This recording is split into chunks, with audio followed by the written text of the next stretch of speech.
Hopefully, you had a fantastic Thanksgiving long weekend if you were able to celebrate with friends and family. And with yesterday being Thanksgiving Monday, I pushed back the power rankings to Tuesday. So all the results are up to last night's games, and so that's all included in this. And we do have some movement in the power ranking. So buckle up, maybe get some popcorn, have a snack, and let's do this. The power rankings for week 5 of the Ontario Hockey League season. And at number 20, we have the Erie Otters. They're down one position this week. It's been a rough go of late for Erie. They were 0-2 last week, losses to London and Sudbury, and their losing streak is now at 4 games. Although Gabriel Frasca continues to be a bright spot for Erie, a goal and an assist, 2 points in the loss to the Wolves, as he remains on a point per game pace for Erie. But I think they'd like to start seeing some wins here, or at least getting some points. This week, they have a home and home with the Niagara Ice Dogs. So that's Friday in St. Catharines. Saturday, they're home to Niagara. Or actually, it's the other way around. They're home to Niagara Friday. Then they go to St. Catharines Saturday. And then they're in Brampton on Sunday. And this is the OHL's first annual rivalry week. So everybody's playing a home and home with somebody this upcoming weekend. So for Erie, the rivalry weekend matchup would be the Niagara Ice Dogs. At number 19, the Sudbury Wolves. They're up one position this week, so they're out of the basement. Great news, they have their first win of the regular season. It was a 6-3 win on the road against the Erie Otters. However, they lost the other 2 games on the road trip in Brantford and Niagara, but they got the win. That's a good start. Chase Coughlin and Kieran Walton, they both had a pair of goals in the win versus Erie, so maybe we'll start to see this team start to turn it around a little bit now that they're starting to get healthier. Their rivalry matchup this weekend is against the Sioux Greyhounds. The first game is Friday in Sudbury, and then Saturday in the Sioux. At 18, it's the Peterborough Petes. No change from last week. They look good in their 5-2 win at home against the Kingston Frontenacs, but then lost 9-1 on the road the following night in Kingston. Peterborough still looking for that consistency, but good news, Caden McGregor scored his first career OHL goal, so I'm sure that's going to be the first of many for McGregor. This week, they're home to Oshawa Thursday. Saturday, they host Ottawa, and then they're in Oshawa on Sunday. So the home and home split up with a visit from the Ottawa 67s. At 17, it's the Sarnia Sting, down 2 positions this week. 0-1-1 was their record last week, managed a point in overtime against the London Knights, so at least they got a point against their 4-2 rival. Ryan Brown, though, quietly off to a pretty good start here with Sarnia. He had a goal and an assist in the loss to London, but he's now at 2 goals, 5 assists, 7 points in his first 8 games, so not bad from Brown. This week, they're going to be home to Windsor on Friday, and then they're at the WFCU Center in Windsor on Saturday. At 16, I have the Saginaw Spirit. They're down 4 positions. I know this is a big fall for Saginaw, despite only playing 1 game last week. It was a 3-1 loss to a very desperate Kitchener Rangers team. But the amount of overtime and shootout losses to start the year is a little bit of a concern. They've lost 4 times now in extra time. That's half the games they've played this year have gone into overtime, and they failed to get that extra point on 4 separate occasions. We'll see if they can turn it around. This Wednesday, they're in Sault Ste. Marie before visiting Flint on Saturday, and then they're home to the Firebirds on Sunday. At 15, I have the Oshawa Generals. They're up 2 positions. Not a bad road trip for Oshawa through the West Division. 2-1 was their record. That included a 4-3 win in overtime against the Windsor Spitfires. Harrison Franzen, he was the hero in that game. Although Oshawa had a 3-1 lead and then penalties became an issue and the Spitfires able to come back. But give Oshawa credit here. Winning on the road against Windsor, not an easy task. So good for Oshawa. Ben Danford also back in the lineup from the Toronto Maple Leafs. He had 1 assist in 3 games, but he brings that stability to the back end, which should help Oshawa here in the next couple of weeks. Coming up, they're in Peterborough on Thursday. Saturday, they visit Kingston. And then on Sunday, they're home to the Peterborough Petes. At 14, I have the Flint Firebirds, who are up 2 positions. This was a good week for Flint, especially for Mason Vicari. Back-to-back shutouts against Kitchener and Oshawa. Vicari made a combined 46 saves in both victories. He now has a save percentage of .914 on the season, so not too bad for the former Frontenac. This week, it's a home and home with Saginaw. It starts Saturday in Flint, and then Sunday, they're going to be up in Saginaw. At 13, I have the North Bay Battalion. No change for them from last week.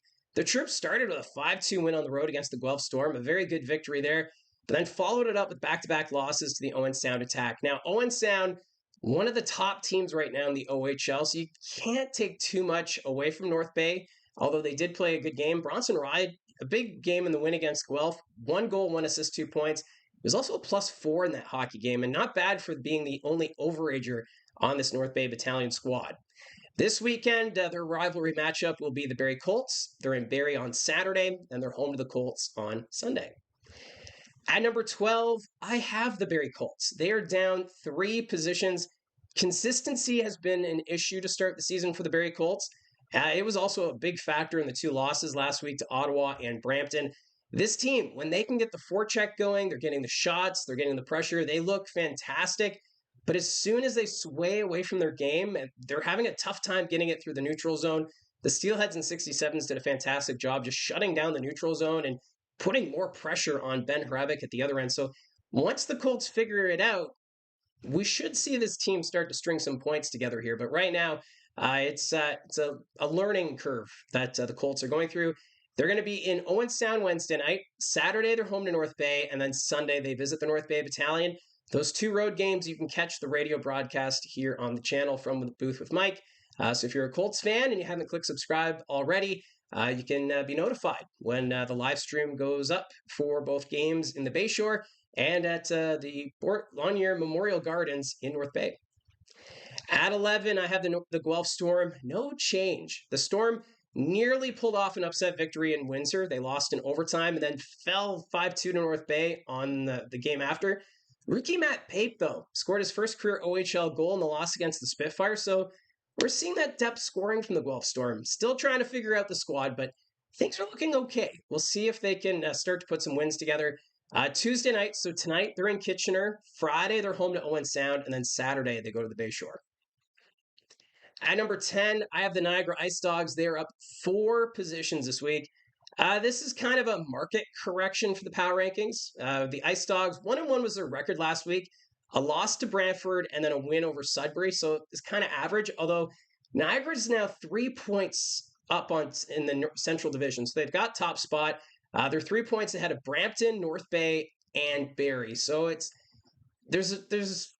pretty tight in the Central Division to start this regular season, but North Bay or the Niagara Ice Dogs right now on top. So that's why I wanted to bump them up a little bit here in the power rankings. So put them at number 10.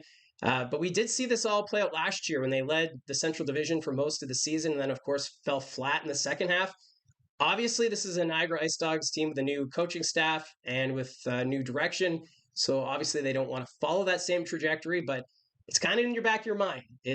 Will this team be able to keep that play going through a full 68-game schedule? This weekend, they will be in Erie on Friday, and then they're home to the Otters on Saturday. At number 9, I have the Ottawa 67s. They're up 1 position this week. Ottawa, on their first road trip of the regular season, had a pretty good trip. 2-1 was their record, so 4 out of a possible 6 points. I am really impressed with the goaltending of this Ottawa 67s team. Ryder Fedorov and Jaden Nelson look legit. Ottawa, I think they could make things very interesting in the East Division. Obviously, North Bay or the Brantford Bulldogs, rather, they're the favorite to win the East. But if Ottawa can keep this up, we could be looking at the 67s, maybe making it a bit of a race for a top spot.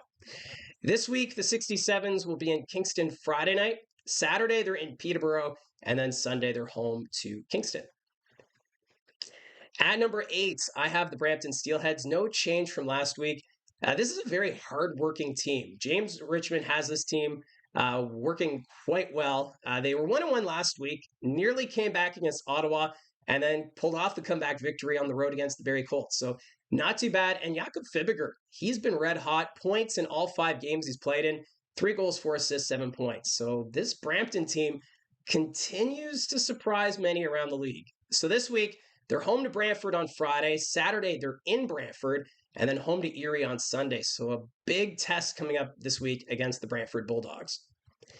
At number 7, the Kingston Frontenacs. They're down 3 positions. It was a bit of a disappointing start to the week in Peterborough, but they got a great response, 9-1 at home against the Petes. So you lose one, and then you win one convincingly.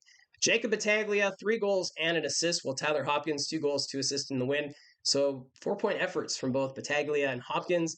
This week, they're home to Ottawa Friday. Saturday, they host Oshawa. And then Sunday, they're in Ottawa. So 3 games and 3 nights coming up here for Kingston. At number 6, I have the Sioux Greyhounds. They're up one position. The Hounds, they had a very tough weekend with 2 strong opponents with Kitchener and Windsor. And they won in overtime, 5-4 against Kitchener. Quinn McKenzie, he scored the game winner in that one. And then they lost 4-1 to Windsor. So not bad results here for the Sioux Greyhounds, although they would have liked to have maybe gotten at least a point in the game against the Spitfires. This week, they're home to Saginaw Wednesday, so that's tomorrow night. Friday, they're in Sudbury, and then Saturday, they're home to the Sudbury Wolves. At number 5, the London Knights. They're up one position. The London Knights, they posted another 2 wins last week, extending their winning streak to 4 games after they went 0-4. So this team back to 500. They needed overtime, though, in a 5-4 victory over Sarnia. Cohen Bidgood was the hero in that one. And that's now 5 of their 8 games needing extra time. So keep an eye on that situation with the London Knights. Their games have all been very close. So is that something we're going to see throughout the season? Time will tell. But yeah, just an interesting stat there about the London Knights. This weekend, it's going to be a big rivalry for them. Friday, they're in Kitchener. And then Sunday, they're home to Kitchener. So when those 2 teams go head-to-head, it's always a classic. So can't wait to see how that series plays out this weekend. At number 4, the Kitchener Rangers. They fell one position this week. It wasn't the greatest of road trips, 1-1-1 through the West Division, so 3 out of a possible 6 points. Vicari, he shut them out in Flint. The Greyhounds got the better of them in overtime, and then they pulled off a 3-1 win on the road in Saginaw. So a good way to end it. Alexander Bilecki scored the game winner in that one. So the Rangers, we know they're a very good team, but I know there's some restlessness building amongst Ranger fans in regards to the start to the regular season. So I think this Kitchener team should get it figured out, but still, what's going to happen next? This week, they're home to Guelph tonight. Friday, they're home to London. And then Sunday, they visit the London Knights. At number 3, the Owen Sound Attack. They're up 2 positions. They swept their home-and-home series with the North Bay Battalion, outscoring them 11-7. They now have a 3-point lead over Kitchener in the Midwest Division. I don't think I saw any predictions having the Owen Sound Attack number 1 in the Midwest. And right now, they're doing just that. 1 month into the season, I know it's very early, but still, seeing the Attack first in the division is quite the sight. And we'll see how long this lasts. Jake Crawford, what a start for the season for him. And he had a really good weekend, too. 2 goals, 2 assists, so 4 points in those 2 games against North Bay. This week, they're home to the Barrie Colts on Wednesday. Friday, they'll be in Guelph. And then Saturday, they host the Storm. At number 2, I have the Windsor Spitfires. No change from last week. The Spitfires continue to find ways to earn points. 2-0-1 was the record last week. But the last 2 games, they've been without Liam Greentree, who's serving that 3-game suspension. So despite him being out, they're still finding ways to get goals. And that includes Ethan Belches. He's coming into form, 8 goals now on the regular season. So not too bad there. But I know there's some Windsor fans who are thinking this team's looking a little sloppy. So I'm sure Greg Walters and the coaching staff will probably look to address that, as losing to Oshawa on home ice in overtime, that one's probably going to sting a little bit.